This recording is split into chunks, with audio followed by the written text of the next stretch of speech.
Hello, wrestling fans. We're here right now, Extreme Podcast. Hit like and subscribe. I'm sitting here right now with the man, the enforcer, the Rottweiler, the ECW original, C.W. Anderson. And the pain train, Preston Quinn. And ooh, boy, we had a barn burner the other night. C.W., why don't you tell folks, what has the Extreme Horsemen been up to lately? Saturday night was the AML show in Mocksville, North Carolina. The card was stacked, and all we had to do was a simple contract signing for the AML World Tag Team belts that are going to be on at Wrestlecade the Sunday, the day after, I think it's called. And we told people last week, you do not put us in the ring with the Dawsons. Don't get us near them. Don't even want to see them on the side of the street. And they did it anyway. And they like working the side of the street.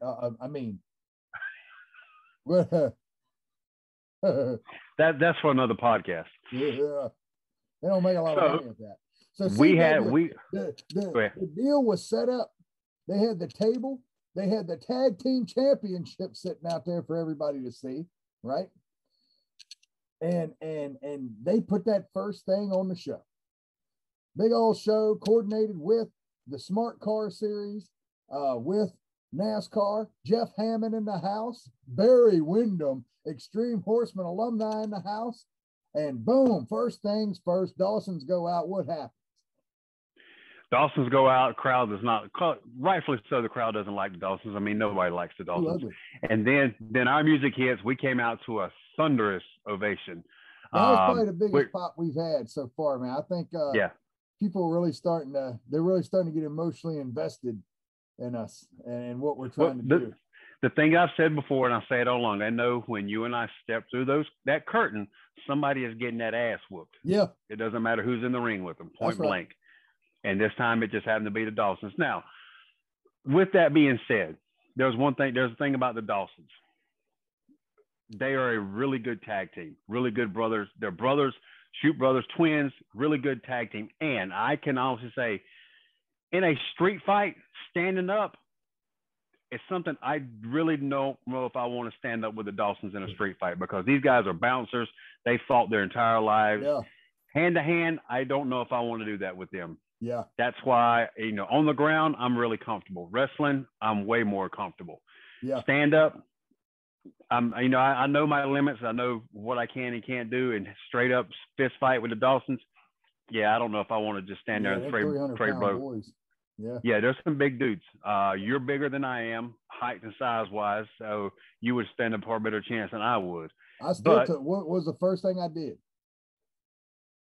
You went and tackled him. Took him down, right? Yep. So right along those same lines, I ain't gonna sit there and let him throw them soup bones up in my face, big as your hands are. Nope, going down this. We had the game plan that we were going to the whole shock and take them by surprise, and we had it when we came out. What was ever in our way was getting the hell out of our way, and you took the table and threw it out of the way, which actually took them by surprise. It gave us a split second for you to take him down, and for me to throw my right across and hit Zane, just to stun him enough to get on top of him. But it didn't last long. No, none of it lasted long. Everywhere, bodies flying, ladies and gentlemen. And let me tell you what, you go watch that on the AML network, you'll see security guys getting beat up worse than any of the four of us did.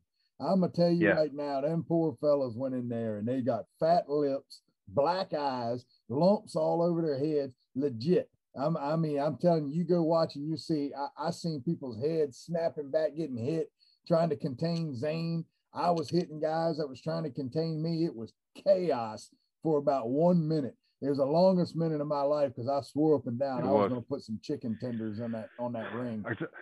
I got on top of Zane, and Zane got a few shots in on me. They finally got us separated. I saw them smoking a few people, and then the next thing I knew, Dave took your advice to some extent and has watched you, because you took him down. He took me down. Yeah. I got knocked down when security tried to pull me off. I tripped over something and I fell down. And as I did, I feel somebody hitting me again in the back, and Zane has done hit me and knocked me over the table that I threw over to the side. I mean, it was, folks, you just, until you've been in a battle royal doesn't do it justice. It's a literal, there's fists and feet flying all over the place, and there's people trying to grab you. So it's not like you can just throw punches when you want. You're trying to pull yourself away from other grown men who are trying to hold you back. You are wearing yourself out at an extreme rate, trying to get back to those guys. And let me tell you what, when you get out, when they pull you out of that ring and all you got left is yelling and hollering, I'm going to tell you, you really realize that there's no way, unless you just train like a boxer, that you are ready to get in there and fight like that with that kind of intensity for more than a minute long. Ain't no way. Yeah, when Dave got on top of me and was swinging, and I was trying to swing, security was there and somehow got me drug out from under him, which was, because I couldn't get him off of me because I mean, Dave's a big dude. And then when Tracy was screaming at us, and hey, the adrenaline was running, we were screaming back and got in the back and was screaming at Tracy. Now, we have all the respect in the world for Tracy Myers, and I think our adrenaline and the chaos that just got a little better to both, because that's not like us to scream back at Tracy like that. Now, confirm for me, there's rumors that the main event of the last show on the last day of Wrestlecade is us and the Dawsons for the vacant tag titles. That's the rumor. As Doc Holliday would say, that's the rumor. I'm going to tell you what that brings me back to, is I try to be the historian for everybody. That brings me back to the Midnight Express and the Rock and Roll Express main event and stuff for Crockett. When Flair and Dusty would be on one show main eventing, the Midnight Express and the Rock and Roll Express would be on the B show main eventing and selling out coliseums as well.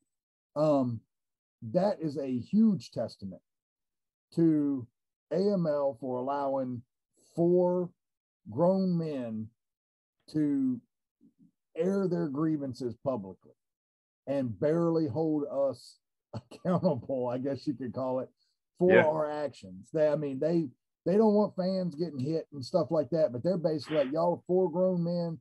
You have waivers that you've signed when you work for this company. If you want to go in there and beat the brains off each other, well, that's probably what you're going to have to go do.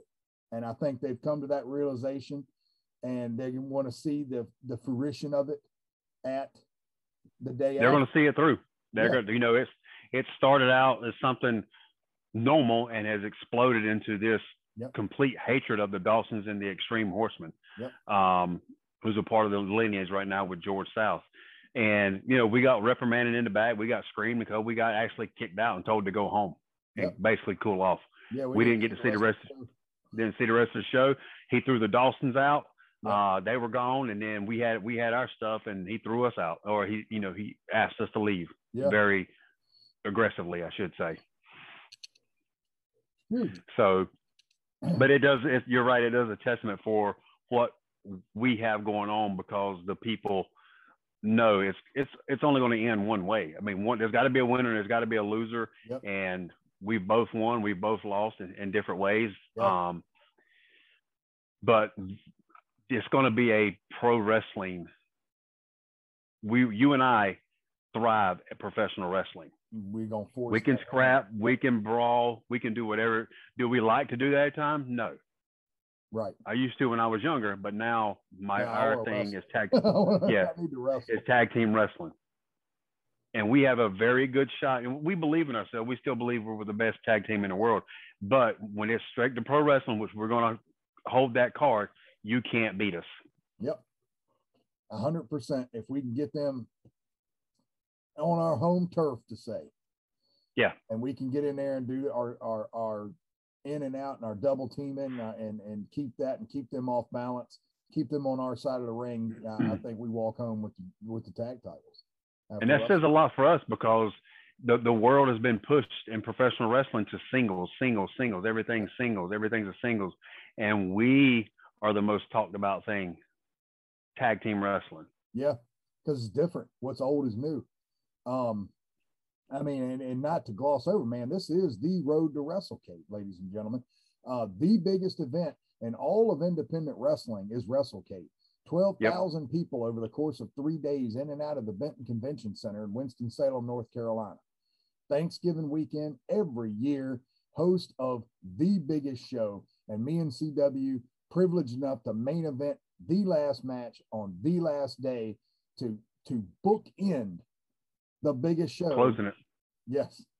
The biggest show of 2021 in independent wrestling at Wrestlecade. You're going to see tons of stars there. Just today, I just shared that Sting's going to be there. Kurt Angle's going to be there. Kane's going to be there. I mean, this isn't just, they're not just digging up obscure people that work for WWF in a dark match, WWE. These guys are legends. They're bringing in, I bet there's 50 legends that'll be there.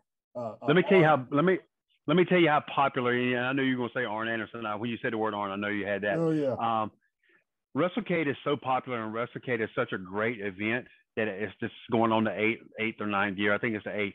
But that the past few years, WWE books a show in Greensboro to try to take some of our fans because obviously they weren't drawing good enough. So they try to take some of Wrestlecade fans. So they booked, and it is no coincidence that they're doing this. Yep, they did it again this year. To try to take some of our fans. Yep. Trying to bleed off the fans that have traveled out there for Wrestlecade and said, hey, while we're at Wrestlecade, we can go ahead and try to and catch a WWE show too. But what ends up happening is they still get stomped. We actually end up having a better attendance than Vince. It's a better attendance, a better show. Yep. And it's sad. Yeah, that sucks. It sucks that the big company wants to do that, but that's that's on them. Yeah, about it when you're in ECW. That's what Vince does. But regardless, hey, that's what we deal with. We still come out on top. Again, for anybody that may be on the fence, I'm telling you right now, it is like the New York Comic-Con of wrestling. It is just like a wrestling geek's dream. Merchandise everywhere, autographs everywhere, legends, pictures, get pictures with the legends. I mean, you name it, and you're going to have 3 nights of professional wrestling like you've never seen before. I mean, it is pay-per-view quality stuff out there. Wrestlecade weekend, man, every Thanksgiving weekend, and this year will be no different. Trust me on that. Yeah, I just did my good friend Alan Funk Kiwi. Yeah, I did his podcast. Shout out to him and Angel from the Baldies for hooking me up with that. And he said he was going to try to get up here this year and come check out Wrestlecade because of just how I hyped it up and how much fun. Again, it's Christmas for guys like us. Yep. And it's funny how, as I think about when I was a kid, and if I had been able to tell myself that I would have been standing around talking to Barry Windham like we were the other day, and that Barry Windham would look at us and be like, hey, what I just saw was good, right? Like, and then to be able to look at somebody like Barry Windham that I held in such a high regard my entire career and say, I look forward to hanging out with you at Wrestlecade. That's a big deal. Now I have weeks to sit and think I'm going to be able to talk to the Horsemen again, the Tully, Arn and Barry and JJ and my goodness, But some people may not know this, but Barry Windham was one of the first 3 original Extreme Horsemen that was given to the name was given to us by Dusty Rhodes. It was myself, Steve Carino, and Barry Windham. Dusty sat us down one night and wanted to come up with this. He said, I got this great idea to call you the Extreme Horsemen because Barry, you're one of the original 4 horsemen. Steve, you and CW came from the Extreme. So we were the original 3. And got to work with Barry through all these years, became friends with him, and then introduced him to PQ. I think it was when PQ met him year before last. Met him it was one time. Yeah, two Wrestlecade didn't let us do it. Yeah, it was the 2019 Wrestlecade. Yeah. And then again, as we're walking back after everything happened, I glanced over at Barry Saturday night, and Barry is giving the appreciation nod. And when I went over and I said hello to him, PQ introduced himself again, or said hello and got to sit and talk to him for a little while, and Barry loved it. He said that was good. He said it was quick, chaotic. He said it was great. Yep. anytime you can get the approval of your heroes or the people that you admired growing up and know that they mean it, man, that makes everything worth it. You know, it really does. And Wrestlecade, there's a lot of affirmations that happen at Wrestlecade too. And it's a special moment for the wrestlers as much as it is the fans. So with that being said, we don't have a whole lot more to talk about this week because me and CW we're gonna wrap this one up, and then we're gonna actually go do a match critique that'll also be up later, separate from this podcast. So, ladies and gentlemen, CW, you have anything left you want to add? No, the last thing about Wrestlecade is never really gets talked about is the work that Tracy Myers, Brian Hawks, George South, and those guys put into Wrestlecade. Brian and Tracy, as far as booking the show, Brian himself and Tracy, it is a chaotic, rewarding, frustrating thing they do getting this show together because we get to hear this stuff. And then George South and those guys coming in the week before just to set up for Wrestlecade. It's a lot that doesn't go seen. So hats off, you know, Tracy and Brian, and especially George, never get enough applause and appreciation from everybody for what they do to entertain and give these fans an amazing weekend. Yeah, I couldn't tolerate the things that I've seen second, third hand, you know what I mean? And the lack of appreciation that wrestlers will give to those guys during the course of the year, and then as they get closer to Wrestlecade, all of a sudden they want to be friends with them on Facebook again and all that, you know. And it's just, that's just not going to happen. They're not, they weren't born yesterday. Those guys know the deal, and you know, best of luck in your future endeavors to you folks that act like that. I think that's a good way to end it. Yeah. All right, brother, man, let's do a critique after this. Everybody, like and subscribe, hit the little bell there to get a notification of every time we post something up on the YouTube channel, Extreme Horsemen Podcast. Thank you very much.